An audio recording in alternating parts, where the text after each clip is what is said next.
Assalamualaikum, apa khabar semua? Terima kasih kerana menonton channel Jom Take Off. Pada hari ini kita melalui sesi sembang kencang bersama saya ialah Amir Zaidi dan juga Khidir. Kita nak berbincang sikit pasal soalan-soalan yang biasa ditanyakan kepada pilot. Mungkin kita akan kumpulkan kurang 10 soalan hari ini. Jadi enjoy the show.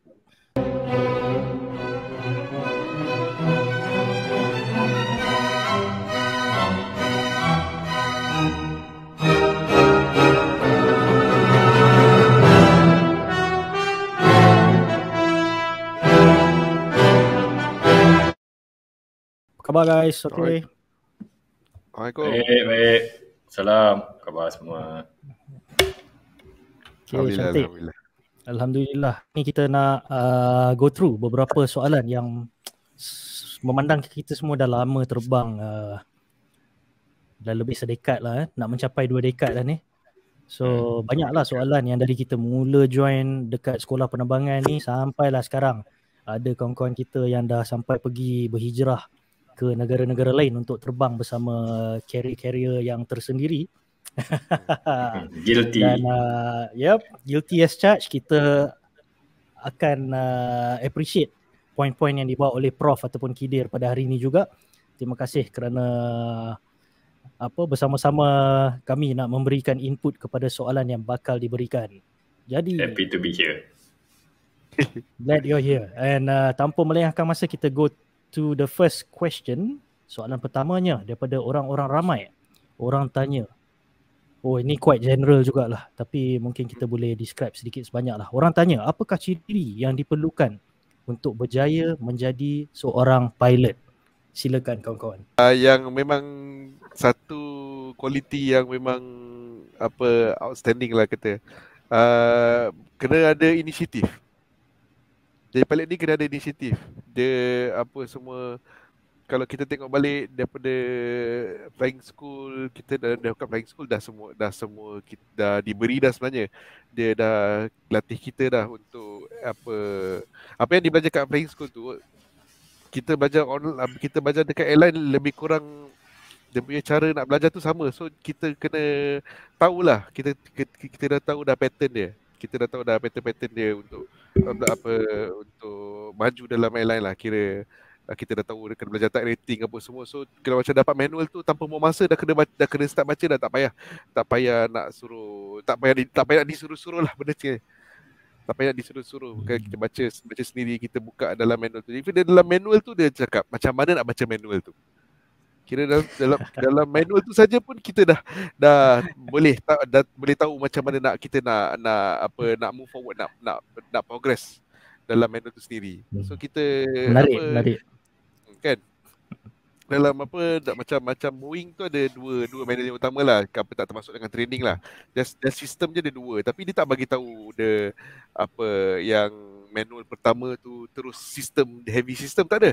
Kata manual pertama tu dia cuma bagi tahu macam mana nak proceed, macam mana nak baca manual ni.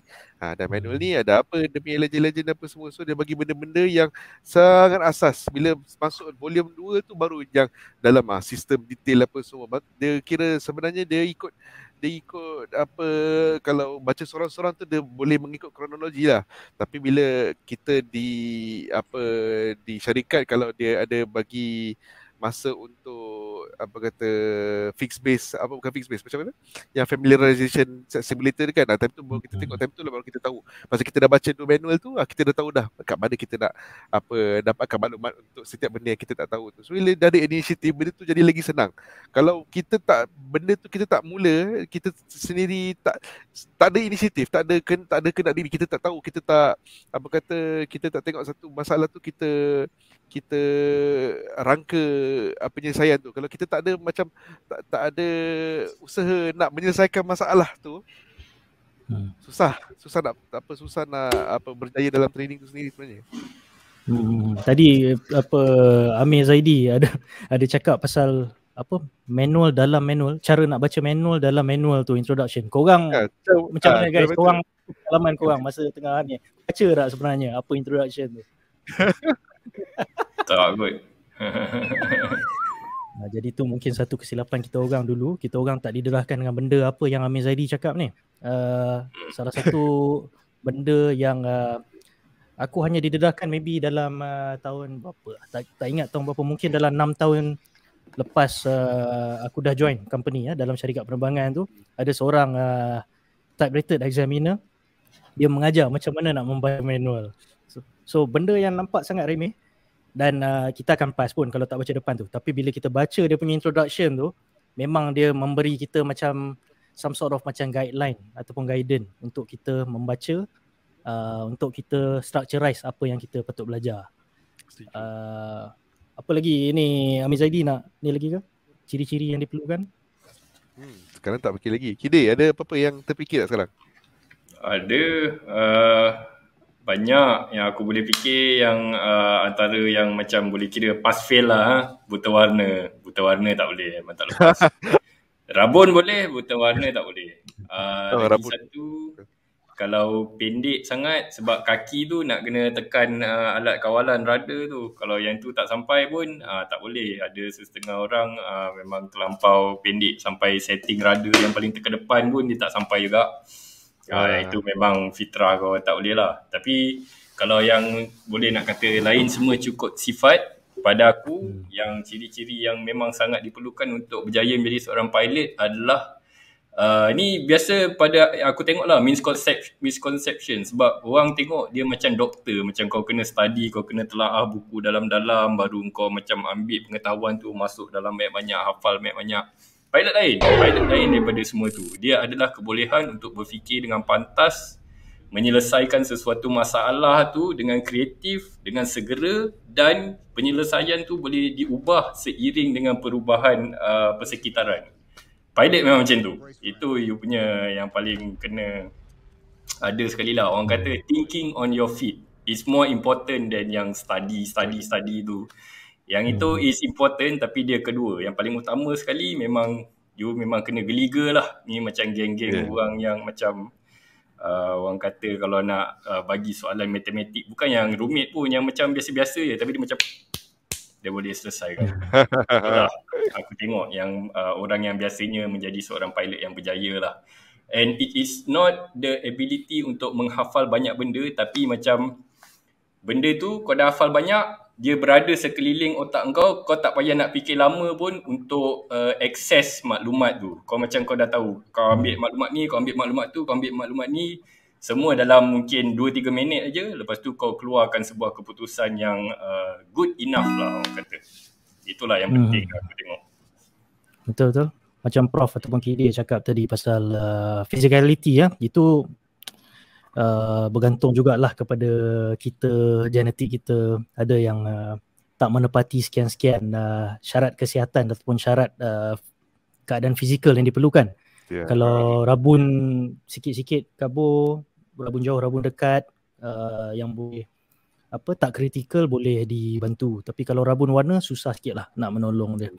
Jadi kalau tapi terfikir juga kan, kalau kapal tak ada kapal yang untuk disabled friendly ke? Macam kereta kan kita ada kereta yang disabled friendly, boleh masuk wheelchair kan kat situ kan.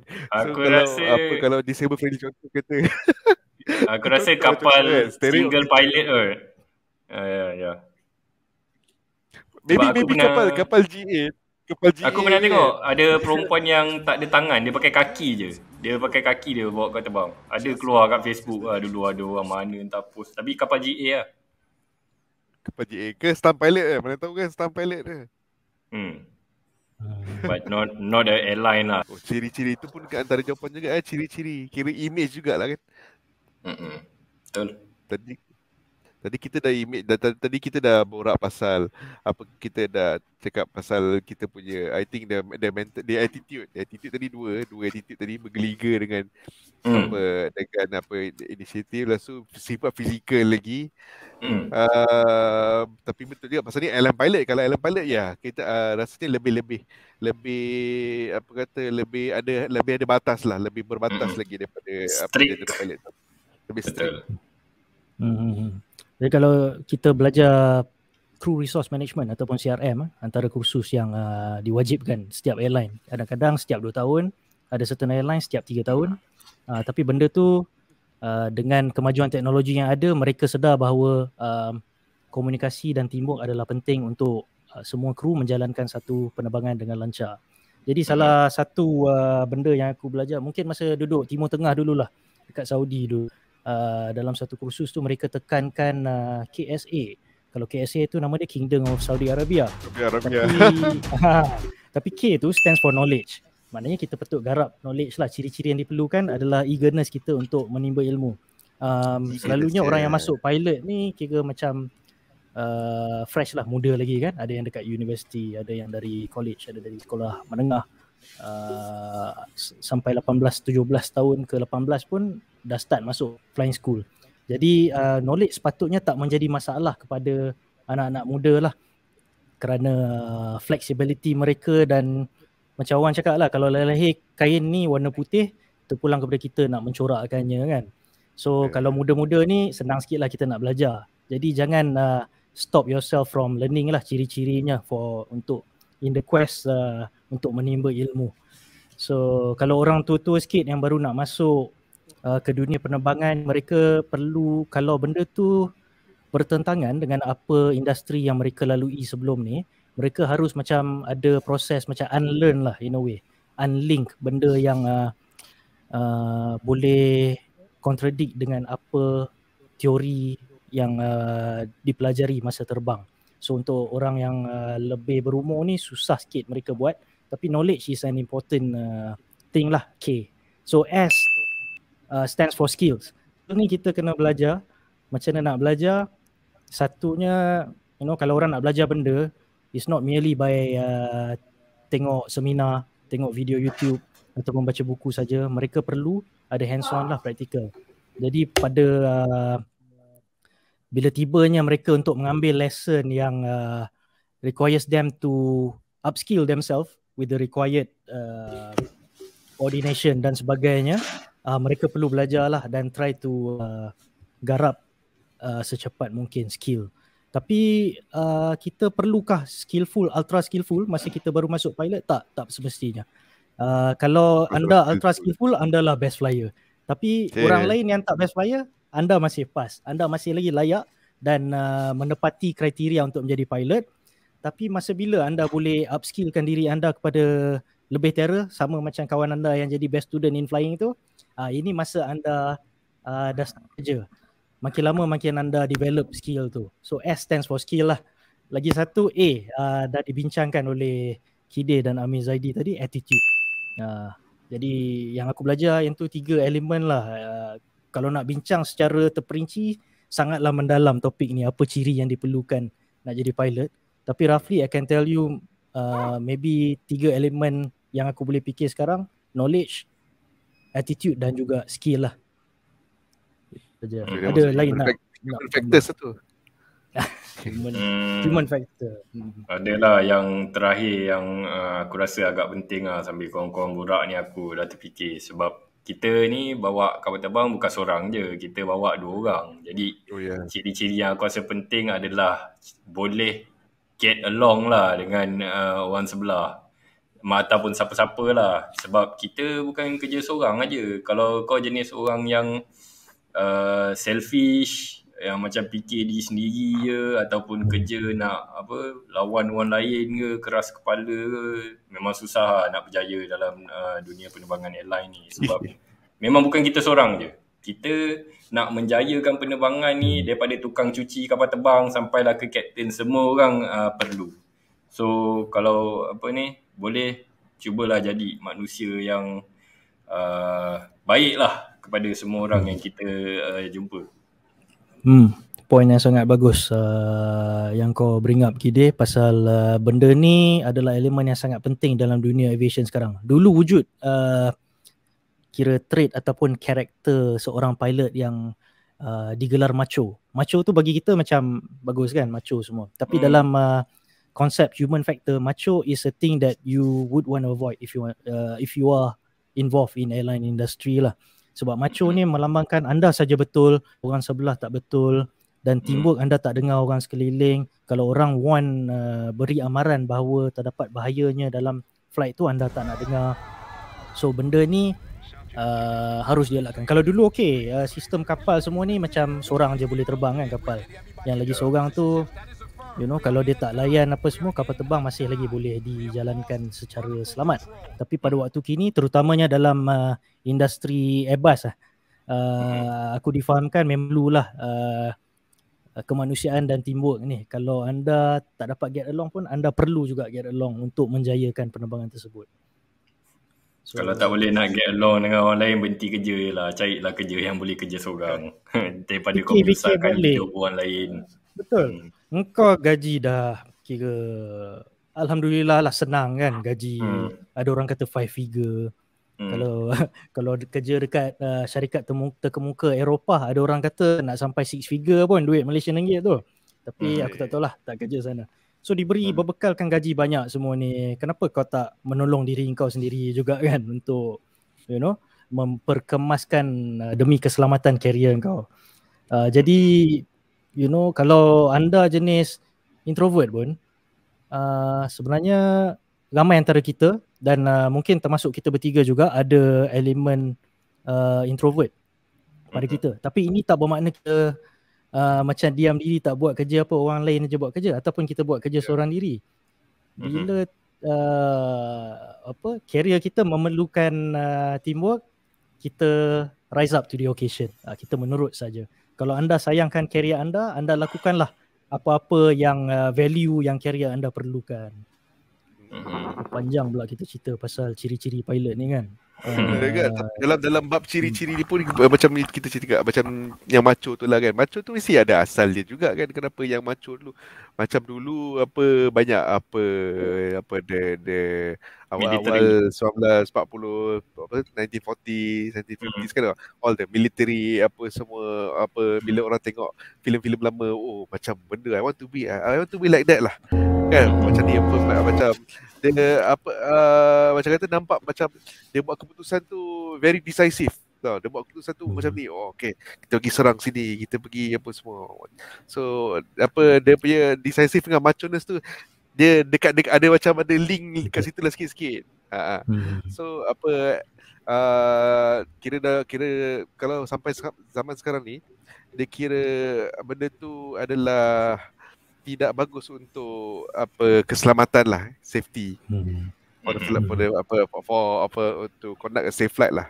Satu benda ni dah dilalukan dalam subjek human factors semua. So kita the pilot community dah bersetujulah yang macho-ness ni is not the way to go lah. Although in other aspects of life, after flying tu you nak jadi macam up to you lah kan. But in flying let's be together, kita dua orang kan, kita perlukan dua kepala. Betul, Amir cakap, aku setuju dengan kau Amir, apa yang kau cakap tu. Macho tu kalau kita classify macho tu sebagai macam appearance, jaga berketerampilan, jaga penampilan kita semua, go ahead, itu memang digalakkan untuk menjadi seorang pilot. Tapi macho bermaksud kau menjadi defensif bila orang memberi idea kritikan ataupun warning, kritikan. Benda-benda ni pilot harus mendengar lah, antara nama pilot punya kritikan. If you refuse to macam mana, succumb to criticism ke, macam mendengar, refuse to mendengar, anda samalah macam mungkin pilot generation 40-an, 50-an, harus tidak boleh dinafikan adalah certain pilot yang ada bibit-bibit kemacuan yang tersebut even pada zaman kini kan. Tapi berbekalkan kursus yang kau cakap tadi Zaidi, semua human factor, CRM, benda-benda ni semua kita dah dapat beri kesedaran lah kat orang ramai yang is a teamwork punya job, dan kita tak boleh macam act macho sangat lah. Tapi macho nak macam macho, kelihatan macho tu aku setujulah. Kelihatan tu patut harus menjaga. Tapi kalau aku takut macam orang luar salah faham dari segi macho yang flight ni. Kalau you tak macho dalam flight, tak dengar orang, tak bermakna you feminine. Ini bermakna you lebih power sebagai pilot. Kalau you macam eliminate sikit elemen kemacuan yang tak nak dengar cakap orang ramai ni.